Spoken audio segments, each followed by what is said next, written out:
ام حسبت ان اصحاب الکہف والرقیم، کیا آپ گمان کرتے ہیں کہ اصحاب کہف اور رقیم کانوا من آیاتنا عجبا، ہماری آیتوں کے سامنے عجائب تھے۔ یہ اصحاب کہف اور اصحاب الرقیم، کہتے ہیں کہ اصحاب کہف تو یہی ہے جو ادھر مذکور ہے، اور اصحاب الرقیم وہ ہے کہ جو 3 آدمی پہاڑ کے اندر پناہ لے گئے تھے اور بارش کی وجہ سے ان کے اوپر ایک چٹان اتر آیا، اور پھر ہر ایک نے اپنے نیک عمل کے وسیلے سے دعا کی اور اللہ نے نجات دی۔ امام بخاری کا خیال یہ ہے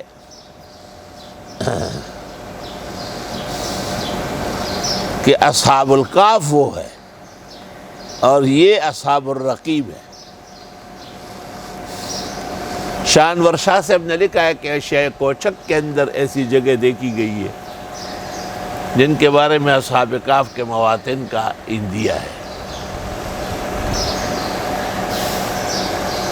ہم اردن گئے تھے تو اردن میں ایک حصہ ہے جس میں اصحاب کہف کی نشانیاں ہیں۔ ایک غار ہے، اس غار میں تمام اصحاب کہف ان کے کتے تک کی ہڈیاں موجود ہیں، اور اس کے نیچے ایک بستی ہے، اس کا نام ہے الرقیم۔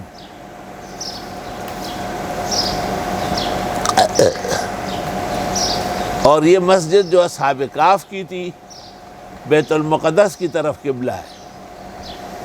حضرت عمر رضی اللہ تعالیٰ عنہ جب وہاں پہنچے اور آپ کو اللہ نے فتوحات دی تو صحابہ کے مشورے سے اس مسجد کو برقرار رکھا، البتہ اس کے اوپر ایک اور بنا دی اور اس کا قبلہ کعبہ کی طرف ہوا، اور اس کے بالکل سیدھ میں وہ ڈیڈ سی ہے، البحر المیت، اور اس کے سامنے القدس ہے۔ اس سائڈ پر اردن کا سفارت خانہ ہے اور اس سائڈ پر اسرائیل کا سفارت خانہ ہے۔ درمیان میں ڈیڈ سی کے اوپر ایک پل ہے۔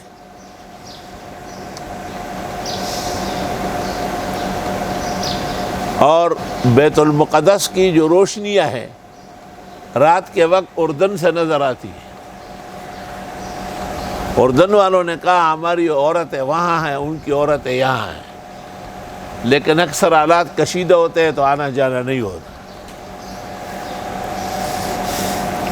ہمارے سلسلے میں اردن کے سفیر نے اسرائیلی سفیر کو کہا کہ میری ضمانت پر ان 4-5 بزرگوں کو القدس دیکھنے دیں، اور یہ سرکاری گاڑی میں ہوں گے، نیچے اتریں گے نہیں، اور گاڑی کے اندر ہی ہم ان کو تمام مضافات اور متعلقات دکھائیں گے۔ اسرائیل نے کہا کہ یہ کام اس طرح نہیں ہوگا، یہ 10 آدمی ہوں گے اور 1 مہینے بعد آئیں گے، اور 3 مہینے یہاں رہنے کی اجازت ہوگی، لیکن یہ فلسطین کے ویزے پہ نہ آئے، وہ کمزور اور ضعیف ہے، ہمارے ویزے پر آئے، اور ہمارے پاسداران ساتھ ہوں گے اور ان کو کوئی رکاوٹ ہم نہیں ڈالیں گے، ان کے اسلام اور مذہب کا جو تقاضا ہے اس کے مطابق یہ آئے جائے۔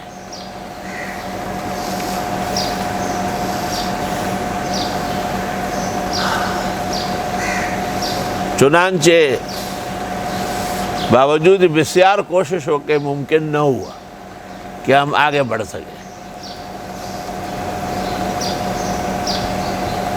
البتہ 1 مہینے پورا ہونے پر باقاعدہ وہاں سے فون آیا، خط آیا کہ آپ کے ساتھ 10 آدمیوں کے ویزے بیت المقدس کے لیے الاؤ ہے، آپ جب چاہے آ سکتے ہیں۔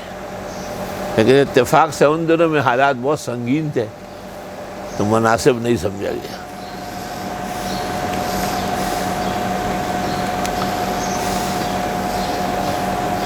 وہ اسرائیل اتنے تیز و ترار ہے کہ فلسطینی سفیر نے ان کو کہا 4-5 فقیر ہیں راستے سے گزرتے ہوئے آئے، دیکھنے دیں۔ انہوں نے کہا آپ بہت سادہ ہے،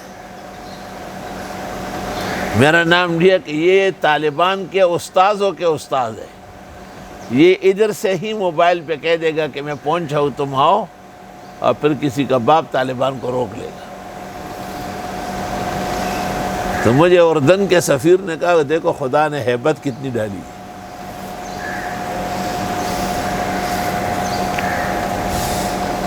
وہاں ایک بات بڑی حیران کن یہ دیکھی کہ اسرائیلی نوجوانوں نے جامعہ ازہر سے ڈگریاں کی ہیں، قرآن و سنت میں، فقہ میں، تاریخ میں، اور انہوں نے شکل و صورت بھی بالکل علماء و طلباء والی بنائی ہے، یعنی سر پر پگڑیاں ہیں یا سفید ٹوپیاں ہیں، خوبصورت کرتے شلوار ہے، اور وہ کلام بالکل مسلمانوں کی طرح انشاءاللہ ماشاءاللہ بسم اللہ، لیکن ہے پکے یہودی۔ اور وہ یہ کہتے تھے کہ ہمیں اصل میں یہ بحث کرنی ہوتی ہے کہ القدس سے مسلمانوں کا کوئی تعلق نہیں، یہ صرف شر کے لیے کہتے کہ ہمارا ہے۔ آپ کے پیغمبر نے تو یہاں سے منہ موڑ لیا، قبلہ اس طرف نماز پڑھنا حرام ناجائز ہے۔ اس طرح انہوں نے اپنی دل ربائی کے لیے کچھ خیالات جمع کیے، اس وقت کے مناسب ان سے اچھی کلام و بات چیت ہو گئی۔ بعد میں تواریخ سے اور تفاسیر سے پتہ چلا کہ دنیا میں ایسے بہت سارے ملک ہیں، اور ان میں اصحاب کہف اور اصحاب الرقیم وہ سب موجود ہیں۔ یہ بات مفسرین یا مورخین سے حل نہ ہو سکی کہ واقعہ تو ایک پیش آیا ہے، اور اس سے تو لگتا ہے کہ متعدد واقعات ہیں، کیونکہ روم کے اندر بالکل ایک پہاڑ ہے، اور اس پہاڑ میں اصحاب کہف اور اصحاب الرقیم کے قطبے لگے ہوئے ہیں، اور ان کے دہلیز پر کتا بیٹھا ہوا ہے، وَقَلْبُهُمْ بَاسِطٌ ذِرَاعَیْهِ بِالْوَسِیدِ۔ اور اس زمانے کے بادشاہ نے جو ان کی یاد میں مسجد بنائی، وَقَالَ الَّذِينَ غَلَبُوا عَلَىٰ أَمْرِهِمْ لَنَتَّخِذَنَّ عَلَيْهِمْ مَسْجِدًا، وہ موجود ہے۔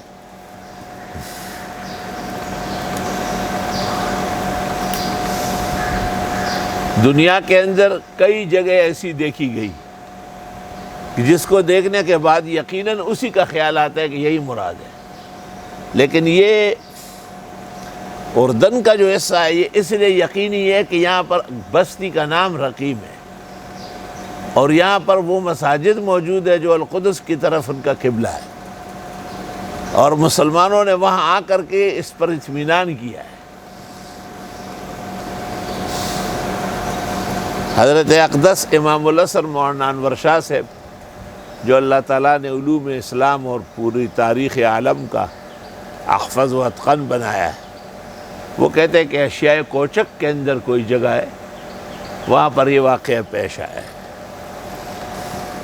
اصل میں بادشاہ کا نام تھا دقیانوس، اور وہ لوگوں کو اپنی عبادت پر مجبور کرتا تھا۔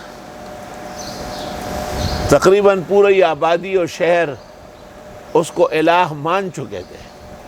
پتہ چلا کہ یہ چند نوجوان ہیں جو عمائد سلطنت یا مشہور مشائخ اور اصحاب ثروت کے بیٹے ہیں، اور یہ عقیدہ توحید میں راسخ ہے۔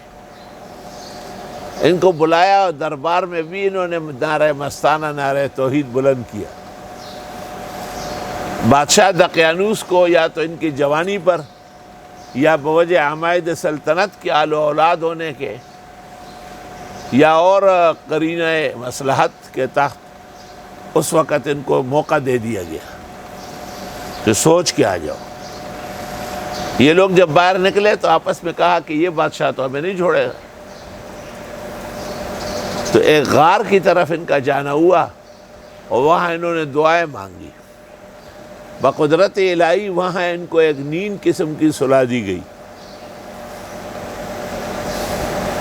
اور وہ غار عجیب تھا، صبح و شام اس پر خاصی دھوپ پڑتی تھی، اور باہر سے چھوٹا منہ تھا، اندر پورا صحن تھا، اور یہ وہیں سو گئے۔ ان کا ایک پالتو کتا تھا، وہ بھی ان کے پیچھے پیچھے ہولی ہے، تو وہ دہلیز کے ساتھ بیٹھے ہوئے، اس کو بھی نیند آ گئی۔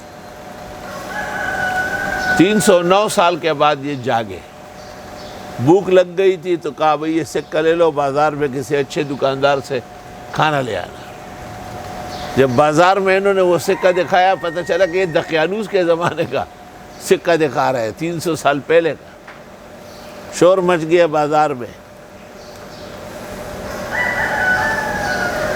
جس وقت یہ لوگ دقیانوس کے زمانے میں غار میں پناہ لے گئے تھے تو انہوں نے ایک تختی پر ان کا نام لکھ کر کے خزانے میں لٹکایا اور ایک غار کے منہ پہ رکھا،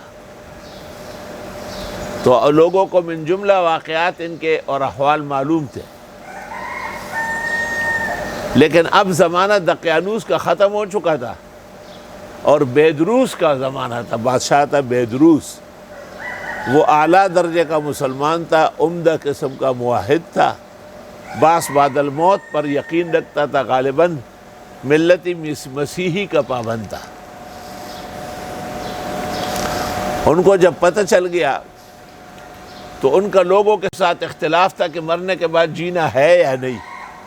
309 سال بعد جب یہ اٹھ کے آ گئے تو اس عقیدے کو خاصی پذیرائی مل گئی کہ اگر اللہ غار کے بیخ میں چند نیک لوگوں کو 309 سال تک سلا سکتا ہے تو ہزاروں سال بعد بھی یہی جسد و جسم دوبارہ روح کے ساتھ میدان حشر میں آ سکتے ہیں۔